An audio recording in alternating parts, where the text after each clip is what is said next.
What's up mga ka-DigTech? So yun, panibagong araw, panibagong repair. So ngayon, marami akong i-repair na cellphone. So ito yung mga cellphone na aking So ito ay isang Infinix dahil ang sira naman ito. So ang sira nitong Infinix ay sa charging pin. So pagka sinalpak ko ay wala, hindi siya gumagana naman siya, kaso kailangan mong ipitin. So pangalawa naman, ito ay nagka-charge pero magagamit mo lang kapag nakasalpak yung charger. So yung problema niya, pag hinugkot, mamamatay. So next naman, itong Xiaomi ay walang indication pero may lumalabas sa power bench. So ito yung mga solution natin. So yun, kung may mga sira kayong cellphone at ganito, kaya pong ma-repair yan dito madalian lang. So bali, tatlo yung cellphone yun. So yan, tingnan natin at panoorin nyo lang, sabay ko itong i-repair na tatlo. Sunod-sunod kong gawin ito. So yan, panoorin nyo na, let's go.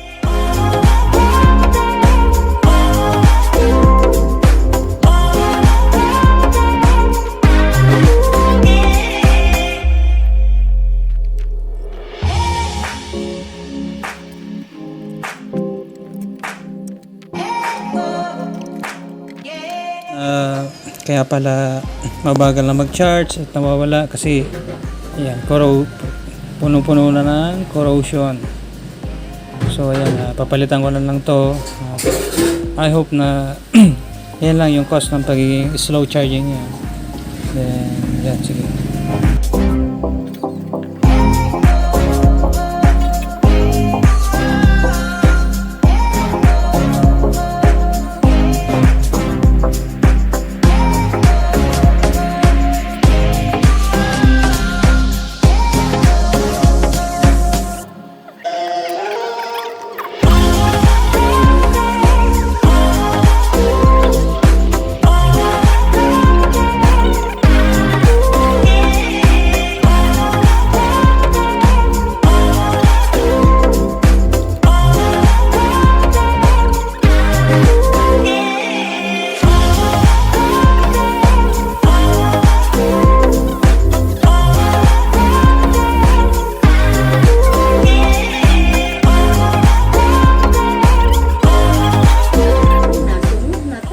So ayan mga ka-DigTech, okay na nga yung charging pin at lumalabas na yung tamang amperage na dapat sinusupply sa cellphone.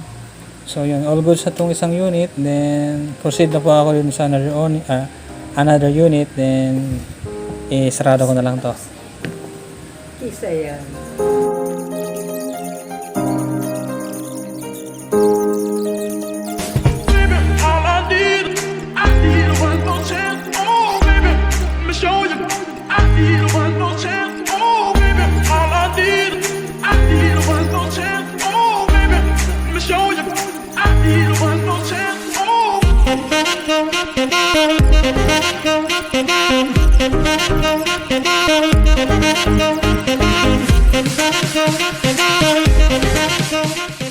Proceed na ako dito sa Vivo. So ito yung ang problema ay kapag nakasaksak daw na gamit pero pag hindi na mamamatay. So yan, sige, buksan ko na. Let's go.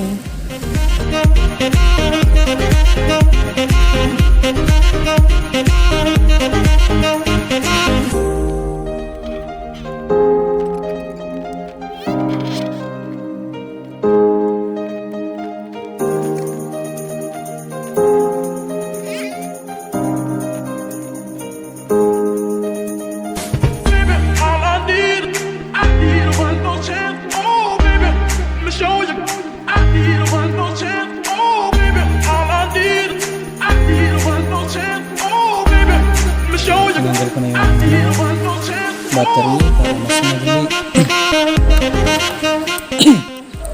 Ayan, tatanggalin ko yung fusible resistor. So kalimitan po kasi ito yung tinatawag nilang current sensing protection, your current sensing na resistor.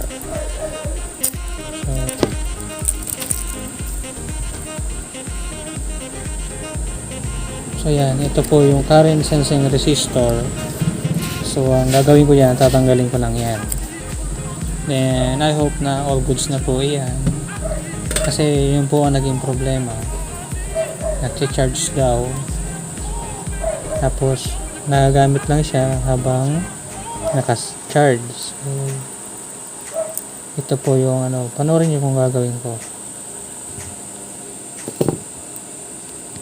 So yan. Yan, tinanggal ko na.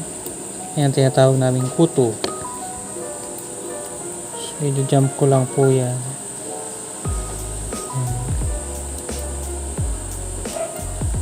Then yan. I hope na yan lang po ang pinakasira. Sana, kasi ganun po yung nangyayari. Kasi nagagamit naman siya habang naka-charge. Yun na po yung pinakaunang solusyon.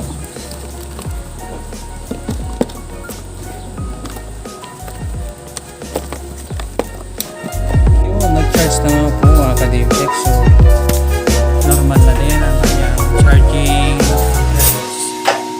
So sa ganyan pong range, dyan po namimit yung tamang charging ng isang cellphone.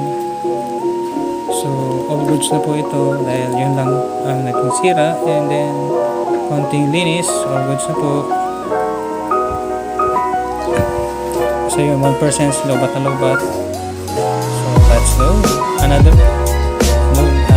proceed na naman tayo dun sa isang gagawin. So sasarado ko na lang to.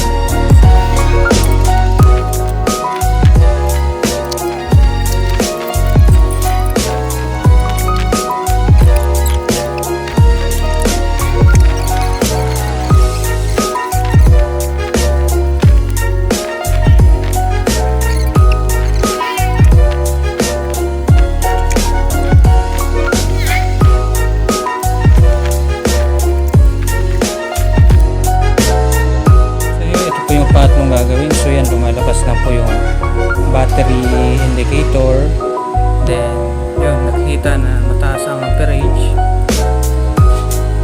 pero hindi siya possible na drain, or nakita ko kasi na parang namamatay-matay. So buksan na natin, test na natin. Okay.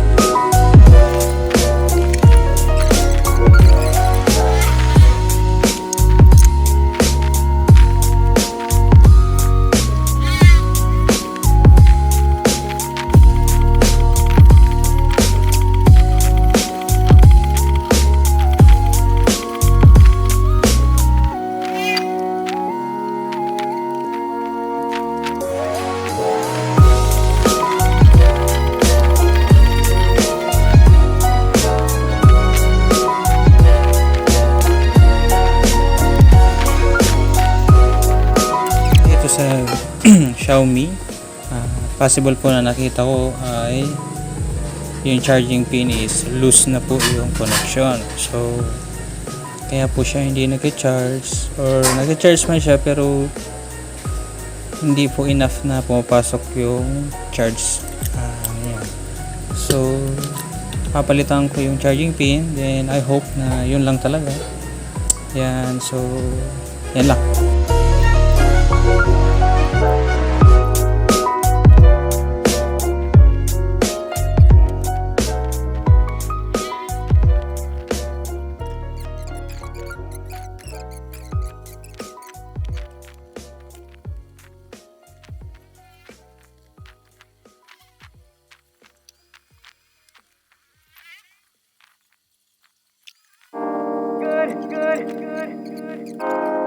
Good.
Kadiptek, okay na nga itong Realme. So yan, pinalitan ko yung charging pin at may tinanggal akong isa pa dito na nagiging cost.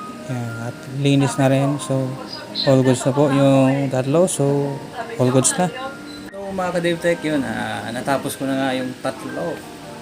So ngayong araw ko lang po ito ginawa. So bali tatlo yung aking repair na cellphone. So para makita nyo na gumagana talaga. So ito yung Oppo na hindi na nabubuhan siya kapag nakasaksak lang. So yan, all goods na po. Tinanggal. So password lang. Yan, okay na po.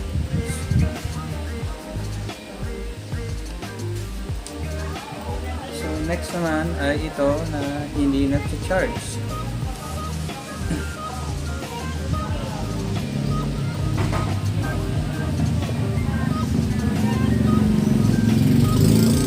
So ito po yung hindi nagte-charge at ngayon po ay nagte-charge na at normal na ang kanyang charging.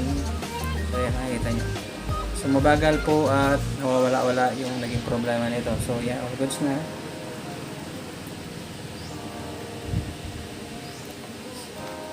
At last but not the least, ito yung Xiaomi. So isa sa pinaka naging main problem nito kung bakit hindi siya nabubuhay is na drain. Alternate drain at may problema yung charging pin. So pinalitan ko na yung charging pin gamit yung charging pin ng Huawei. So okay naman po, medyo may labas lang ng konti pero yan, kung makikita nyo, yan, all goods po. So yan. So yan, kung may mga sira kayong gadget like cellphone, tablet, laptop, and other parts na pwede natin yan, at iba pang mga appliances na kaya ko naman i-repair siguro, yun, mag-PM na lang kayo at message nyo ako dito sa aking personal account at doon sa Travel First, bahala na kayo. So yan. So bago matapos to, pwede mo makahingi ng like and share dyan. Pag-follow na lang para managdagan naman aking subscribers. So yun lang, maraming salamat at good day po.